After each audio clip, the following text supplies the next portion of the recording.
Have you ever seen a Japanese katana being made? The lump of glowing red steel, pounded by the swordsmiths in time. It's folded, thrust into a fire, and pounded again. This molten lump of tamahagane, a kind of impure steel, is forged, hammered, polished, and sharpened. The tsuba, guard, tsuka, handle, and saya, sheath, also need to be made with meticulous care. From beginning to end, the whole process will take over a year to complete a single sword.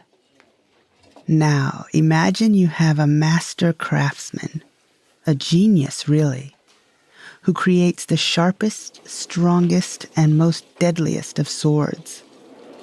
But he might just be a madman, or so the legend goes. A foul temper, single-minded concentration, and prayers whispered to the gods. Some say his own murderous spirit possessed the blades. Others say he made a deal with the devil. Whatever it is, this legendary swordsmith, Muramasa Sengo, created these Muramasa blades, which also go by the name Youtou. Yo as in yokai, and to meaning blade.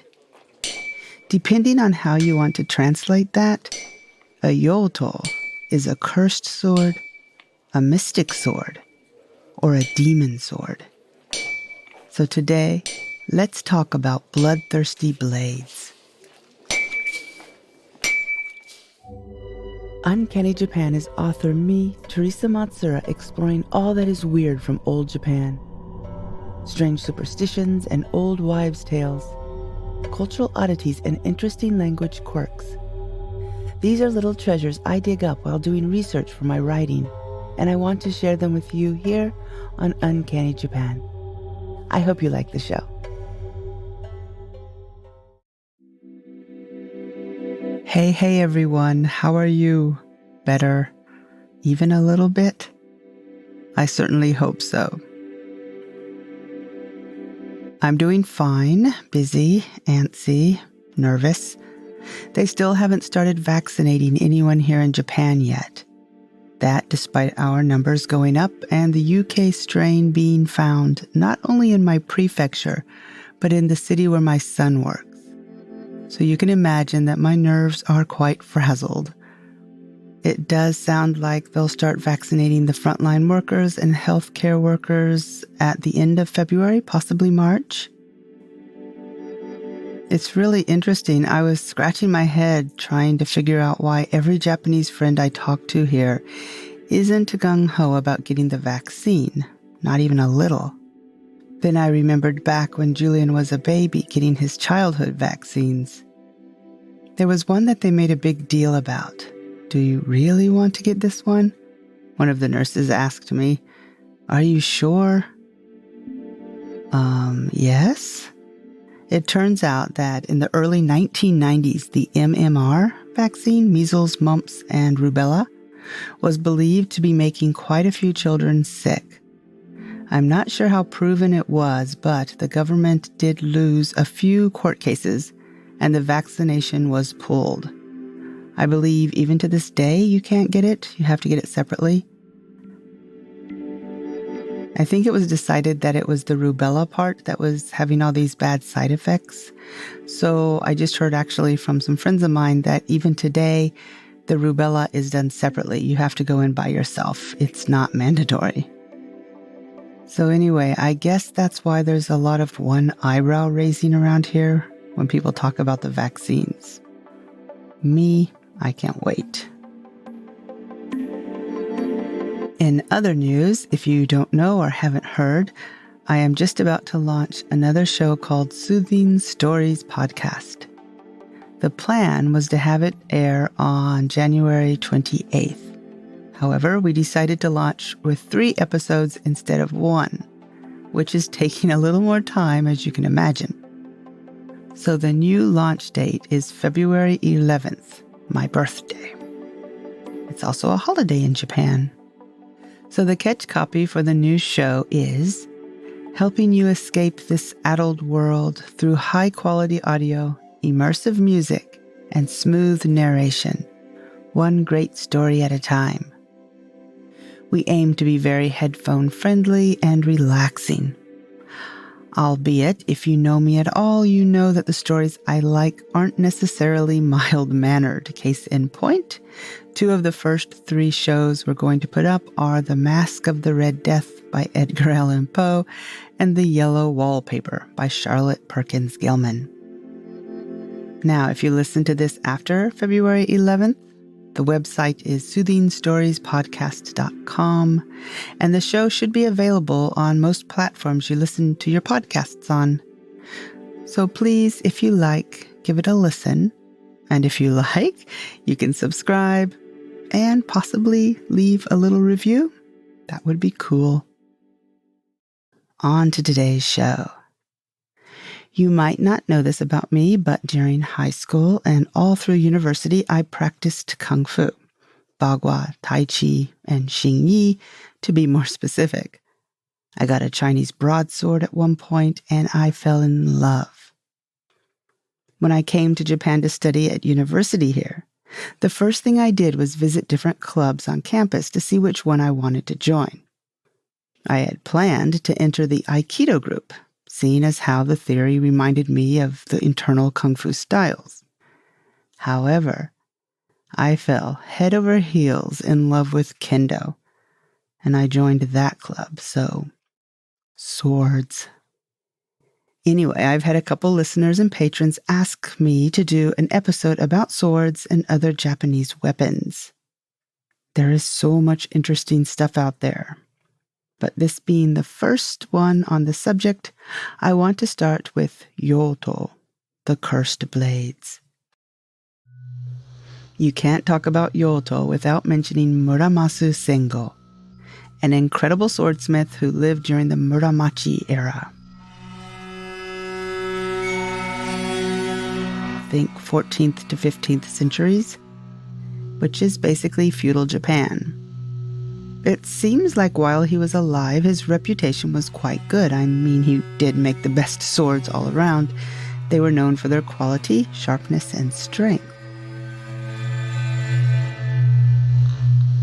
But after his death, the rumors and legends began to turn more colorful and more awful.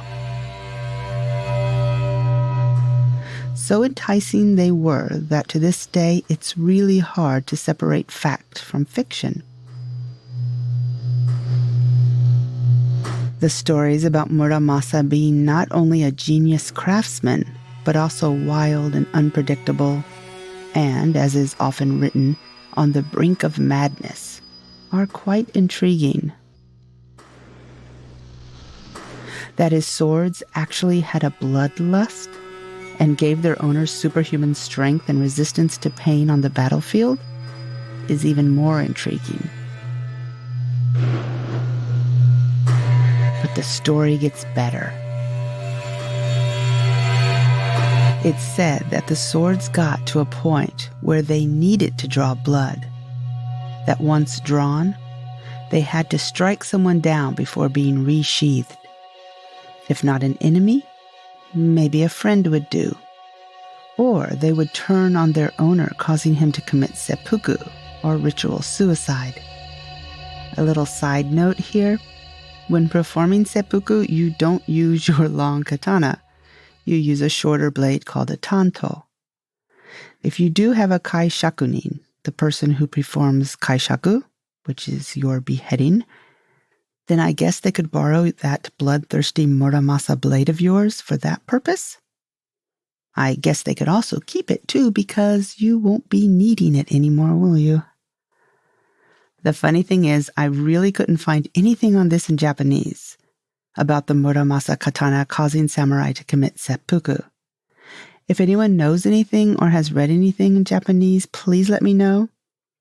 One of my great curiosities in life is how information and stories change when translated from one language to the next. So I kind of wonder if this is just an English language thing or not. Back to Youtou. The katana, the Muramasa blade, if the circumstances were right, or wrong as the case may be, would drive its owner insane. A couple unusual distinctions of the Muramasa sword. It had the Muramasaba, or edge. That's that gorgeous wavy shape running along the blade. It also had the Muramasa Nakago, where the tang of the sword is curved like the belly of a fish. The shogun Tokugawa Ieyasu gave the Muramasa swords the nickname Youtou, cursed blades, and he made them illegal because he developed this great fear of them. The story is long and detailed, but basically, Ieyasu's grandfather, father, and first son were all killed by Muramasa swords, his son having been beheaded by one. 2 more Muramasa facts. Fact number 1, and I found this one really interesting. Keep in mind that Japan and Russia have a very chilly relationship. Back in 2017, when then Prime Minister Abe met Putin, they exchanged gifts.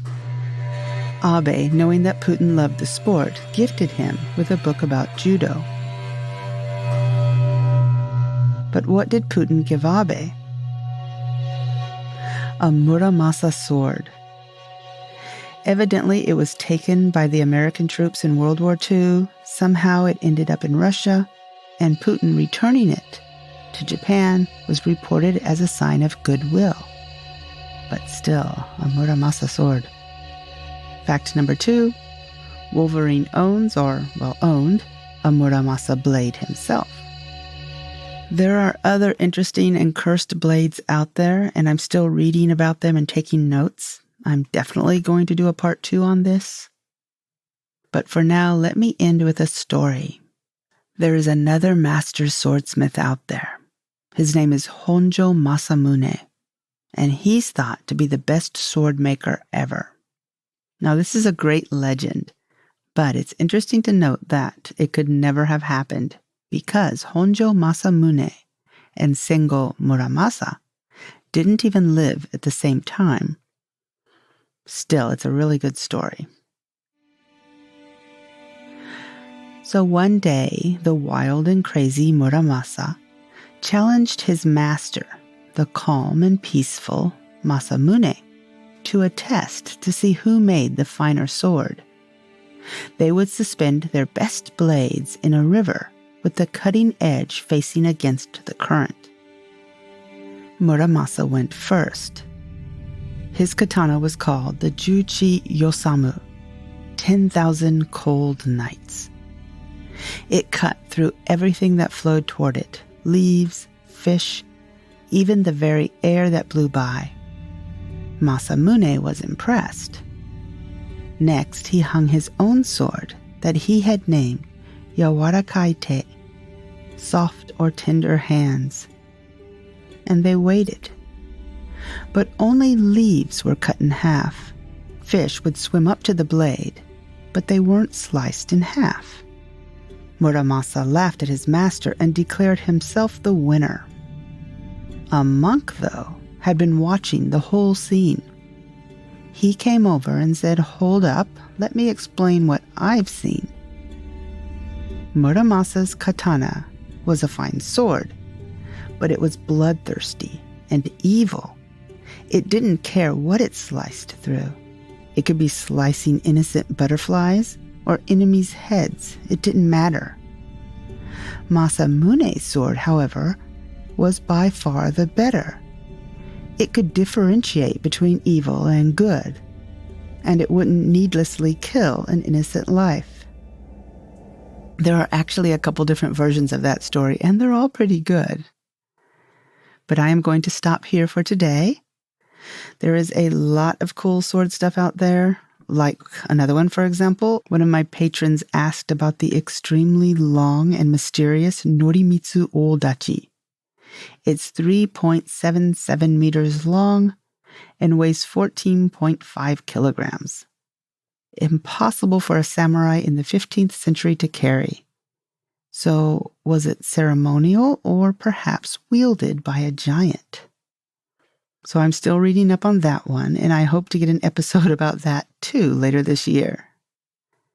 And I'd like to end with a podcast recommendation. If you are interested at all in Japanese spirits, the alcohol variety, please give a listen to a show called Japan Distilled.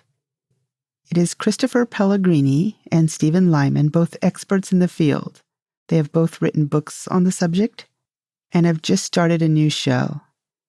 The reason I know about them is because Uncanny Japan's Rich Pav is sound engineer for them. So I've been listening, and they are fun, interesting, and really informative. I'm not a big shochu or whiskey drinker, yet I'm riveted, and I actually want to try some of the things they're talking about. So that's the Japan Distilled podcast, if you're interested in that. Thank you, everyone, for listening. Stay safe and well, and I will talk to you again in 2 weeks. Bye-bye. You've just reached the end of another episode of Uncanny Japan. Perhaps you'd like more. A monthly folktale translated and retold by me. The occasional binaurally mic'd soundscape like the ones you hear on this show. Or recipes, behind-the-curtain episodes, homemade postcards, and more. If you're interested in that or supporting the show in any way, please search for Uncanny Japan and Patreon. We've got a wonderful group over there. Thank you again for listening, supporting, reviewing, and telling your friends about the show. My name is Teresa Matsura, and I will talk to you again soon.